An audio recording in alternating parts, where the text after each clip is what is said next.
तो रफ़ी साहब ने फरमाया कि मैं मोहम्मद नाम के बिना कुछ भी नहीं हूँ। हेलो मेरे प्यारे दोस्तों, आज मैं आपकी सेवा में सलीम अहमद हाजिर हूँ, बहुत ही प्यारे वाक़ये के साथ जो हमारे प्यारे मोहम्मद रफ़ी साहब के बारे में है। मैं समझता हूँ कि आप इसे सुनना पसंद करेंगे और उम्मीद करता हूँ कि मेरे इस वीडियो को लाइक भी करेंगे और शेयर भी करेंगे। तो मेरे दोस्तों, मैं शुरू करता हूँ बिना किसी देरी के। बात है उन दिनों की जब हमारे प्यारे जवाहरलाल नेहरू जी, जो कि हमारे देश के बहुत ही बेहतरीन प्रधानमंत्री रह चुके हैं, दुनिया में हयात थे। और जवाहरलाल नेहरू जी के बारे में ये बात कही जाती है कि वो संगीत के बहुत ज़्यादा कद्रदान थे और मोहम्मद रफ़ी साहब के गीतों से उन्हें लगाव था। रफ़ी साहब को भी नेहरू जी से काफ़ी लगाव था। ऐसे ही ये वाक़या मेरे सामने नहीं आया है, बल्कि रफ़ी साहब के लाडले बेटे शाहिद रफ़ी जी एक प्रोग्राम में, ऑल इंडिया रेडियो के प्रोग्राम में इस वाक़ये को दोहरा रहे थे। तो मैंने इस वाक़ये को सुना तो मैं श्री शाहिद रफ़ी जी के ज़ुबान से निकले हुए इस वाक़ये को आपके सामने पेश कर रहा हूँ, क्योंकि रफ़ी साहब हाँ संगीत की जान है और हमारे दिलों के बसने वाले रफ़ी जी। तो मेरे प्यारे दोस्तों, मैं आज आपको मोहम्मद रफ़ी साहब के कैरेक्टर का एक पहलू दिखा रहा हूँ। बात ऐसी आ गई है कि मैं एक दीनदार आदमी के पास गया। वो ठेले पर फ्रूट्स बेचा करते हैं, बड़े नमाजी हैं, 5 वक्त के परहेज़गुज़ार। तो संगीत को लेकर उनसे मेरी बहस होने लगी और जब मेरी संगीत को लेकर उनसे बहस हुई तो वो मुझसे कहने लगे कि आप क्या करते हो, गाने वगैरह गाते हो और ये इस्लाम में बिल्कुल हराम है, नाजायज़ है। मैं उनकी बातें सुनी।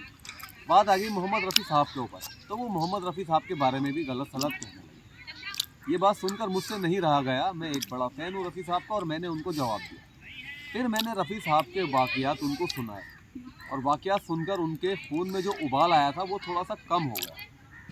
फिर रफ़ी साहब के बारे में एक वाक़या है जो कि मैं आपको सुनाता हूँ। तो मेरे दोस्तों, बात दरअसल ऐसी है कि हमारे प्यारे रफ़ी साहब, जब जवाहरलाल नेहरू जी ने उनको बुलाया तो वो गए और जाने के बाद बड़े सम्मान के साथ नेहरू जी ने रफ़ी साहब को अपने पास बैठाला। मोहम्मद रफ़ी साहब को चाचा जवाहरलाल नेहरू ने, जो कि अपने कोट पर गुलाब का फूल अक्सर लगाया करते थे, बड़ी मोहब्बत के साथ, बड़े प्यार के साथ अपने सामने बुलाया।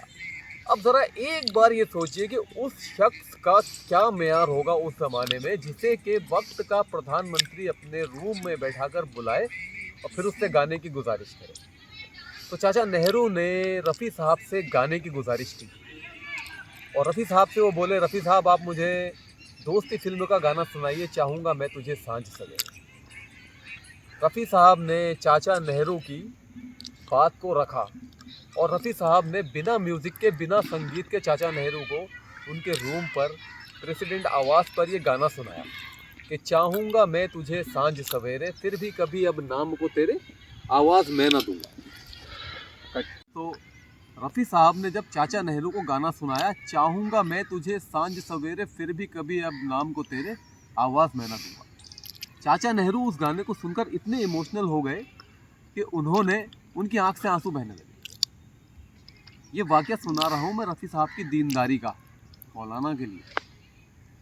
तो चाचा नेहरू ने जब इस गाने को सुना तो वो बहुत ज़्यादा इमोशनल हो गए और इमोशनल होने के बाद उनकी आंख से आंसू भी निकले। ये वाक़या है। और इस गाने के सुनने के बाद चाचा नेहरू ने रफ़ी साहब से कहा, रफ़ी साहब बताइए आप क्या मांगते हैं। तो रफ़ी साहब ने, आप सुनकर हैरान रह जाएंगे, क्या मांगा। रफ़ी साहब ने चाचा नेहरू से कहा कि सर आप मेरे लिए एक काम कर दीजिए, मेरे सारे काम बन जाए। चाचा नेहरू ने बोला क्या करें बताइए आप, जो आप कहेंगे वो होगा।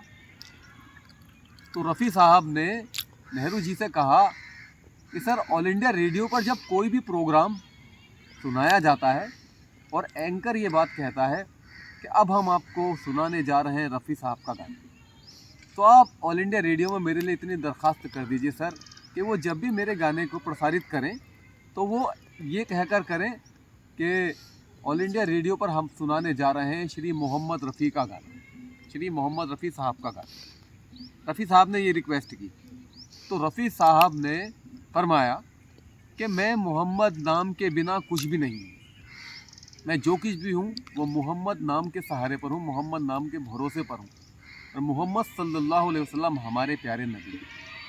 तो मेरे दोस्तों, इतनी मोहब्बत थी रफ़ी साहब को हज़रत मोहम्मद सल्लल्लाहु अलैहि वसल्लम से कि ताउम्र जब तक वो ज़िंदा रहे और जब तक दुनिया रहेगी लोग यही कहेंगे कि मोहम्मद रफ़ी साहब। ऐसा शख्स जिसे नबी से इतनी मोहब्बत हो, हम उसके बारे में क्या कह सकते।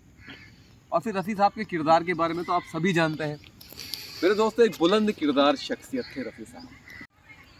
तो मेरे दोस्तों, वाक़या आपको कैसा लगा ज़रूर बताइएगा और कमेंट ज़रूर कीजिएगा, और रफ़ी साहब के लिए एक लाइक भी कीजिएगा। ऐसे वाक़यात मैं आपको बताता रहता हूँ। तो अब अपने दोस्त सलीम अहमद को इजाज़त दीजिए, मिलते हैं एक अच्छे सी वीडियो में कल आपसे दोबारा।